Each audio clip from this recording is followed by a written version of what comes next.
shown to be in these games. And so as we head into the rest of these games, for sure, a chance to show that. Absolutely. Game number 11, the penultimate game of Gamers8 here on day number 4. And the action, we all know, will not stop. The majority of the lobby, more than 30 duos, are here to interrupt the top 10's realm of play. They have to survive this early and mid game, and then at the end 11, they're all playing in the same playground. And with just how close it is at the top, there are no slip-ups affordable. You can't go into the last game not knowing in your heart that you are very, very close or within touching distance of it. And so for all these teams, you have to stay cool off spawn. Chapix and Z-Andy, 2 people that always stay hot. 2 people who are 2 points away from Seti and Kemi up top, and who also have a 2-time back-to-back VR.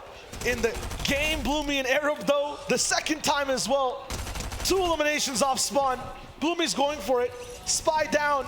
Hero pickaxing around its desperation, and he's gone. You need more than a pickaxe against these 2. Do not be fooled by the fact that one of them calls themselves the content king. They very much hold power right now off spawn, and showing that off now. Over towards Loot Lake though, Trippin and Hellfire. They've shown their power throughout this competition, but in the last couple games, the slip-ups just haven't been good for them in the standings. It looks like they're just losing air pressure when it comes to their vehicle going straight towards the top of this competition. When it comes to their place being solidified in the top 10, something just happens every single game to cause a little bit of a ruckus overall for their competition. Right now, it's Malabuka with a DMR. Oh, Tripper in trouble. Hellfire already dropped down to half HP. 50 more damage straight to the dome. And this isn't the first time at all we were saying Trippin is in trouble. The big problem for him this time is that if it is Malabuka and Epic World that are causing that trouble, it's very much less likely that you really have a say in what goes down. They're gonna be fine though for now. We know, picking up some of limbs in the feed, a bit of revenge there, right? Last game we saw them go down off spawn. They're another team that will certainly be hoping that they can have a say. So already we're seeing all around the map, things are going down, things are going off. A replay here of some of the off-spawn battles we saw though for Bloomy and Arab, the pair of eliminations they got. They're gonna be unhinged, rolling all the way in towards any other type of engagement. That's gonna be so much fun to watch, because every single team is going to be worried about some of these players who have nothing to lose. 2 games left though. So even some of these aggressive teams who've been, you know, you've mentioned it a bit, Levin, loose in these last games, they might start to tighten up as well and make sure they have a little bit foundation coming into these games. Yeah, you definitely think about these things as a player going into the last couple games. If you're a team that maybe you're contested, even if you're not directly contested, you have a team that lands somewhere near you, right? You're playing the angles a lot more safer. You're covering every possible line of sight towards you in an attempt to keep yourself in this final game. Okay, Duke's not going to be able to stay in just for now. Clicks is going to be able to pick him up. Going to be trades on both sides. He doesn't want to rest inside the same box as one person who's knocked, so takes care of that situation. Mansoor, so far away. He's not going to be able to affect what's going on towards the Joneses at Sanctuary anywhere on these islands, and that's going to be huge for Eclipse and Duke. That's trouble for the rest of the lobby, though, because you know they're completely influential when it comes to endgame, when it comes to height. And Austin Pink staying low-key so far. In that last game looking good. They were taken out halfway. Nator, an unstoppable, well, I would actually say an immovable object. He's actually going down pretty easy so far. Yeah, and that's getting his W key on right now. Yeah. Using the grapple glove charges to push his way on forward. He's hungry for this elim, and he might just get it if he keeps on pushing his way on in, making the smart play to just chop it down now. And a free shot that won't connect, but the intention was there. But he can't afford to be overzealous as Pink now enters the fight. And so things are just very much looking dire for Nator now. Both of these players very, very hungry to pick him up. He packs a bit of a kick though, because we've already seen shields knocked from one shot to an os. Nator needs to play this perfectly if he wants to just keep his team's chances of rising in these rankings alive. Once again, $1 million up for grabs by the end of these 2 games. Even though that's $250,000 for first. For everyone else below, the better you play, the more money you get, and it's huge in increments over here in Gamers8. Thomas HD, he has a chance at that big 250, and he doesn't want to slow down. The problem is, just like him and many others in that top 10, they do not care one bit about the other money you get. They just want first place. They want the 250K, and rightfully so. Yeah. Right? When it comes to Tripper, when it comes to Thomas as well, you've seen it on social media. They walk away with $150,000. They're disappointed. It's been a bad day. I'm pissed off. I want to be better. And they're rolling in with that right now. That's exactly the difference that's going to be here on this day.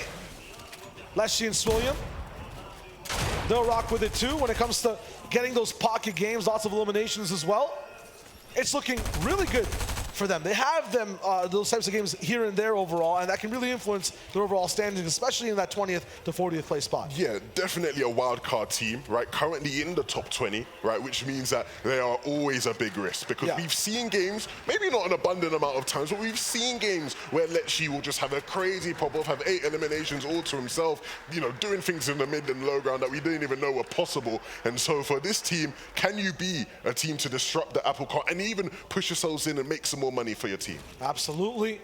But that requires them getting to one of the most pivotal portions of the game, and it requires them to do things like Steady and Cammy right now. We know they're capable of that. They're not consistent with it, though. Steady and Cammy are still online. And what I love to see about the positioning here from Seti, a hill that he does like to sit on quite often, but making advantage of the fact that there are more teams in this general mid-map area than what we saw in previous games, and not allowing himself to be caught out sitting up here. For the likes of Dubs and Bizzle all around trying to move through, you will just be put to a halt by Seti. His burst assault rifle does serious damage, and he's no stranger to hitting big shots. Cammy will be down there to be able to bait people to move forward. Maybe Seti can get a few free shots.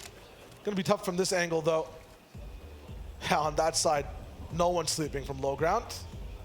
Click still on the hunt, but not gonna commit to Mansoor too much for now.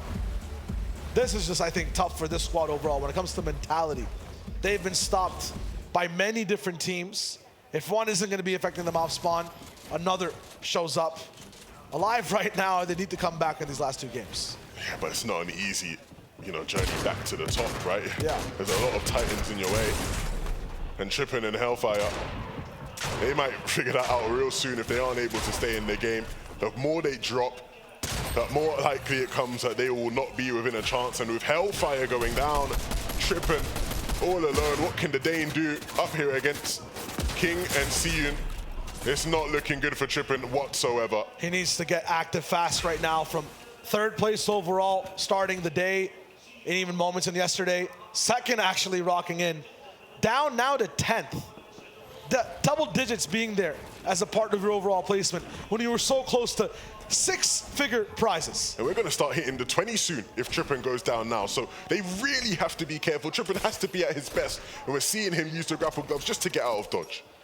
It's going to be good, but I'm not sure if he got that card from Hellfire. That's the quick question. If not, he'll have to revisit that gravesite of a location. Do you want to go back there? I do not want to go. Personally, I do not want to go back there myself. Yeah, I'm sure he will not at all either. So definitely an uphill battle for the rest of this game, but a mountain he'll have to climb because ultimately you have no choice. Not at all. Cian and King, they understand as well the ebb and flow of aggression, how a fight might just fizzle out, disengage, but might come around again. They might even stay in that spot. I believe, yeah, it is in zone, so they're really just camping that card. Smart, because guaranteed elims, big points, the swings, gonna push you up those standings. In a good position as well, right? A position where you can sit comfortably as players will rotate in towards you, especially if the zone continues to pull towards that side of the map, which it seems like it will. Not the most comfortable positions, though, for Arab and Bloomy. I mean, this guy's used to staying across different places all around the world, and if it's Storm, I think that's fine for them too. Just wants to be a nuisance. Lecce, though, he's played this game for different seasons for a long time before. He's been born in the Storm. He knows about it. He's not going to stop that fight now. Circle comes in. It's going to be even further for Lecce and Arrow to move into. They're so far gone on the map, I don't even think I can see their arrows right now. Nah, it's over at the islands. It's going to be going up towards the sky now to Bloomy. He's committed to this, but he's also slightly uncomfortable. He don't want to join the fight. Lecce is going to be starting to burn down a bit. Finds Bloomy and doesn't miss a shot. Cold-blooded is Lecce in the Storm. He doesn't hide in it. He is the Storm. And Bloomy and Arab going down. We saw them looking decent, right, last game. And so going into that final game now with quite the long wait, everything on the line for that team. Yandy and Chapix, a team that has very much impressed everybody watching around the world and currently not too far behind Cammy and Seti in first place. Can this be the game where they now push themselves into that pole position and hold on to it in that final game. Fizzled out to 8th, climb back over to top 5, and then push themselves right there at the pinnacle of the podium, close to 1st. Every single win pushes them forward. They want to just tip the scales of balance now with this one. Yeah, a team that, was formed as sort of an experiment, right? Chapik's one of the more established players in Fortnite history, playing with Ziandi, who at the time was considered more of an up-and-comer, someone who had a lot to prove. And even though they ended up splitting up and things didn't go their way, for them to come now to this competition and dominate the way they have, what a story that would be. But again, we can't get ahead of ourselves. They still have to get the points on the board with this game and another remaining. They still are, I think, my favorite team to watch so far. Absolutely loud when they go for high ground. 4th, 5th zone is where they base up for it, and they hold it to 9th. That shouldn't be possible, sometimes even in the easiest games, and they're doing it on the biggest stage. And they don't know any other way, right? That is just their style, and it has worked so well for them. They've shown that prowess off so many times already in this competition. 3 victory royales in these kind of lobbies is not an easy feat whatsoever. They're gonna need it if they want to win overall, though. If they want to be champions, Vico and Jelty, it might not be absolute prowess, the biggest performance that's in their eyes for the prize, but having a better overall day 2 than day 1. They want to make sure their story doesn't end near the bottom, near the middle of the standings. They want to keep rising up. Yeah, it's a very unfortunate situation for them. It seems like no matter what Vico does, he will always be contested off spawn. No matter what POI it is on the map, there is always just somebody there ready to take his loot. And this time round at the Bugle, Dukes and Clicks being the ones to be a thorn in his side. But in this clinical fight, and a fight that they won't shy away from with just being 100 above, the damage will go a long, long way for them. For Dukes and Clicks though, not a fight they need to take, and we're already seeing the effects of that, them opting to run away, leaving Vico and Jelty in the dirt. They have a huge bank account, 1,000 damage, 1,009 actually, I'll be specific, right? We have the numbers. Above Surge. They just need to chill for the rest of the game. Duke and Clicks, them getting to just play on their own, that's going to be a huge change. It gives them so much freedom, right? It gives them that peace of mind that they don't have to take some sort of silly fight to get their damage dealt. They just need to prioritize staying up in terms of materials and continuing to move into the safe zone where possible. That's the ultimate spot any team in the lobby wants to be in right now, and they have it. Who doesn't right now? I think that's Thomas and Tayson. Even if they are in the best position overall, their minds, you talk about peace, it's a brainstorm about what to do next. Is this a good position? Who's beside us? Always active. And because of their play styles, it's also just so individualistic, I feel like. Both players, although very good and have synergy, always on opposite wavelengths, right, towards the end of the game. And if anything happens and it goes wrong, it's not like an Oz and Pink where you stick together. It's not like Chapik and Ziandi where you have support. They go their separate ways. They perform, but that's scary to do alone. The big problem is that they can afford to do that at times, right? When you pack a punch the way they do, literally, we've said it so many times in the past, Thomas HD counts for 2 players at times, right? When he's feeling it. The same can be said for Tayson as well. We literally saw it earlier this day. But when they can be on the same page, when they can be together in tandem, we get moments like this where they put themselves in favorable positions, having their eyes set, and Thomas doing it right there, picking up the finish onto that player. It's too good. Vault whatever weapons you want. This man will still find a way to show how precise he really is. Bradley, Frosty, they're not done being a part of these conversations either. Frosty with a huge push inside the box. Rapid is going to be on the backside. Peak also losing all his shields. This is towards the edge zone, so in terms of position, in terms of timing, this fight really matters for this duo. Bradley and Frosty all throughout the day. They do pick up Peak. All throughout both days, actually, have been a big force, a big enforcer, I feel like, on the lobby. They always have high bases, they're rattling people down, and they're picking up elims as the days go on. And they do such a great job of controlling the pace of fights like these, forcing their opponents just to scurry away, look panicked. And Rapid certainly is that right now, as he will be forced back towards the lobby. But this is a team that certainly has made their mark on the lobby. Yeah, look how calm that entire fight was. Everything very composed. Nothing like how it should be. Their situation right now, absolutely dire. You have half inventory slots. You have minimal mats. I hope they're able to come back. You also have, give it a second, Chapik and Ziandi fine on the threshold. It takes a while to update when it first tunes in. say we're fine, right? They've dropped down, right? They need to start dealing damage. Yeah. They won't be fine for much longer, and it looks like they do have their eyes set on a team, but they have to connect with those shots and quickly. It's Froster and Ledley. We just saw how this fight goes. These guys kind of absorb the pressure, the damage another team does, and dishes it right back to you. A mirror force. It's going to be interesting to see exactly if Ziandi and Chapix can pierce the defenses of Frosty. Already a little bit of damage. They're just so accurate. Even though they're just kind of in the same angle side by side, they have so much coverage. Forcing a team one way. Watch out for the boulder. Thomas HG might be waiting for it on the other side. We don't see the effects of it just yet. I don't hear any shield cracks, so I guess it didn't do that much damage. Yeah, that's always one of the scariest parts of the lobby. We literally saw some logs in previous games causing issues. Can never be too comfortable in these. But with so many of these players all packed around each other, and so many top dogs in the lobby close by side each other, these things get very difficult. Thomas having to hit that shot to keep them up above Surge. You can see just how much they're struggling with it. That's not something you associate with this team. With Cian and King, it's going to be slightly the big opposite. You wouldn't assume that they'd actually be ahead of Surge. They've kind of swapped roles completely with a team like Thomas and Tayson. We've seen just how they've been able to do it, right? They're hitting big damage in big moments and stealing opportunities away from the likes of Tayson and Thomas as they rotate side by side. And that might happen just again because they both have to make a journey to the zone. And there'll be other teams looking to get involved in that journey as well. Acorn and Edgy standing in the way. The Falcon boys, Yonks and Fahad standing in front of them as well. So for Tayson and Thomas, they have a pathway to the zone, but certainly not a clear one. Usually they're in situations where they can just get into a jack-in-the-box dynamic. They can base up somewhere very low-key, surprise the team if they roll by. They have the surge to be able to do that. They have the timing and position to be able to do that. They don't have that in this game. Every time we see that for them in this position, they end up falling in those rankings. So we'll have to break patterns now. Scoped and Blake survived all the way to the back of this game. Chapix and Ziandi still up, still good on surge, but have a ways to go. Yeah, and they do have a pathway, but they're going to have to roll through this team maybe to get there. And you can already see the walls being broken, the damage looking to be dealt.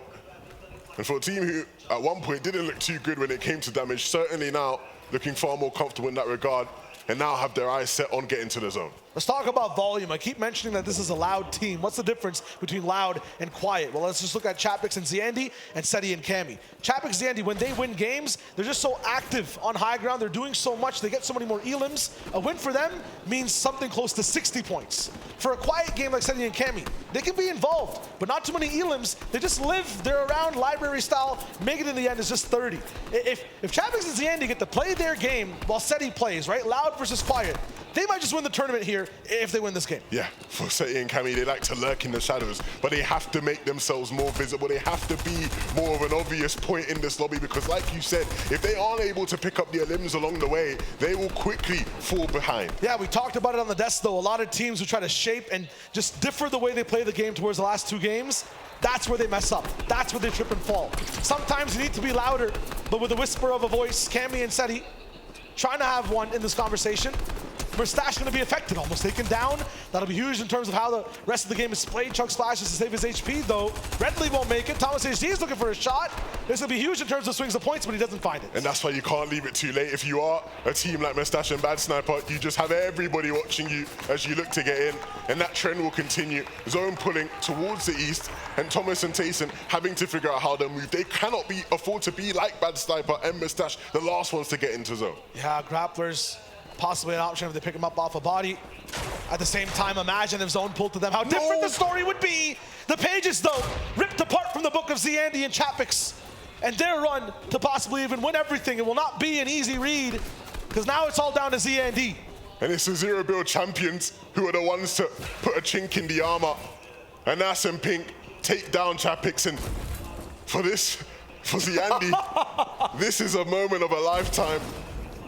This is going to have to be one of the greatest endgames he's ever played in his life. We've seen one instance of this before. It was Hen in the final game instead of an FNCS that stretched everything from the fifth zone. For Ziandi, I don't think I've ever seen him clutch this early in stakes like this. It's never been done for this man individually. We don't even have tags. We don't even have a legacy for this player in terms of how he looks in competition. It could be right here, right now. The one silver lining is that the one time we have seen him have a crazy clutch, it has been back in the day in a reboot round. So he's no stranger to pressure, but this is a whole different level of pressure.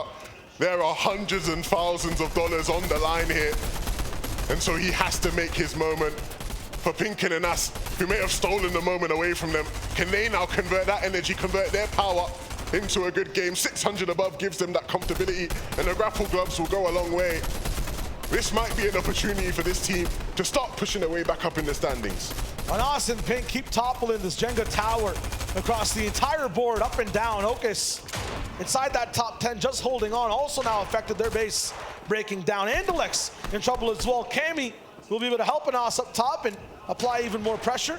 And as all of this goes on, Thomas HD and Tayson lying wait. They still are a threat to everybody in this game. They may have dropped a bit in the standings leading up to this game, but you can never count this team up. No matter how many hurdles you put in their way, they will just keep on leaping over them. And that's exactly what they'll look to do now. As a zone will begin to move. Who will be able to stay ahead? Who will be left behind? It looks like Okus and Nut might be the first team to go down. Okus certainly struggling for HP, and the lobby is not going to let him forget that one bit. He goes down. But for Pinkin and Nas, they cannot afford to now be put in that same position. Absolutely great shots from the duo. The zone will start to move. Hen and Queasy are here. They're ready to play. Basing up and making sure everything's bolstered. They control height for now. Thomas HD, Tayson also alive. We know their style though. They'll have one shot at height. If it gets denied, Hen and Queasy win. The silver lining for Hen and Queasy is that Queasy looking a lot stronger in materials and resources than we've usually seen when they've taken height. And so it's all about making sure they don't make any mistakes, not getting overzealous, staying together as a team. Sadi and Cammy also on that second height will be a rock that can't be moved. So maybe good for Hen and Queasy that we have such a resilient team separating any up-and-comers trying to take that high ground. But it's not over in terms of the team that can possibly seal the win. Chapix still down. Ziandi has the seat in that clutch driver spot.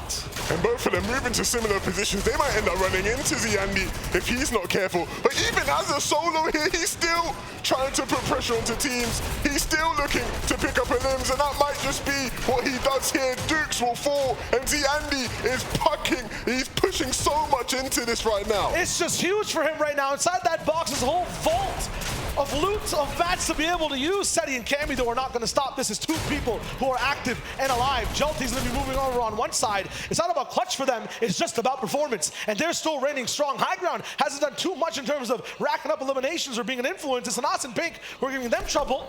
Maybe they're going for a few retakes. But we're seeing these teams, right? Players looking to put themselves in positions for height, but they just can't hold on to it. They can't take it away from Hen and Queasy. They're doing such a good job. Queasy staying ahead, Hen in the back, applying pressure. This is vintage Hen and Queasy. Macwood also alive all the way down low. You can be a nuisance. Somehow Ziandi has not fallen, and he's cracked the vault. This man is rich with mats. Cammy affected, down. This could be it for Ziandi to keep moving forward. Epic and Malabuka can also clutch and stand by. He's got one more opponent to fight in the ring. No matter how light the lights are, he continues to shine. He will keep on moving. He will keep on giving himself points and moving up to first place. Epic, well, and Malabuka, though, they could be the ones again to spoil the party. It's going to be a complete role switch. Once loud, Ziandi and proud. He's always looking to deal damage down on the server. He's unable to use his voice. He can't get as many elims. Epic and Malabuka, they are shouting at every single team. 5 for them inside the box for Ziandi. He almost goes down. Malabuka falls. Epic Whale has to be able to do this clutch. Ziandi with 2 elims. He's only just escaped. He's done no damage, and he's out of mats. Ziandi, my friend, you have to stay alive even longer. Your opponents might just be crumbling beneath your feet, and if you can stay up, this could be everything for all the other players of the game. They might be the ones to spoil that for him, but for Epic Whale to go down, it means Ziandi can continue to rise, and he picks up a Nas along the way. But can he stay alive? He can. He gets to Siphon, and he's in the zone. Big shot 105, the spray from Ziandi connects. Another one, but it's not enough. He will go down. Fadil and Amar, they're ready to even seal a game. Talk about content, talk about damage. They've got it all locked down. Queasy and Hendo, they realize the timing is right, and the opportunity to strike might just be now. All these teams fighting below them, they can put their pot in the front, and Fadil, It's just huge for him so far. Fetz and Macwood, they're gonna keep moving forward too. Rocks in the middle of the way, they're gonna get absolutely mined down. Fetz is starting to move back and forth. Queasy also ready from height. He's gonna be dropping down very soon. Lexi though still alive. Absolutely zero builds. Solium though, he's there to protect. 8 eliminations. We talk about their big game. It's still here. And Queasy and Hen will be the next competitors in the final 2v2. They've had all this time to wait, to ponder on how to approach this final 2v2. And for Lexi and Swilliam, they've done everything we said they can do, but it's all about converting now. Can they make their way up the hill? It doesn't quite look like it. Lexi the only one to get his way up, not, but his HP is dwindling, and now he will fall, and Hen and Queasy will close things out. The victory royale in 5 eliminations to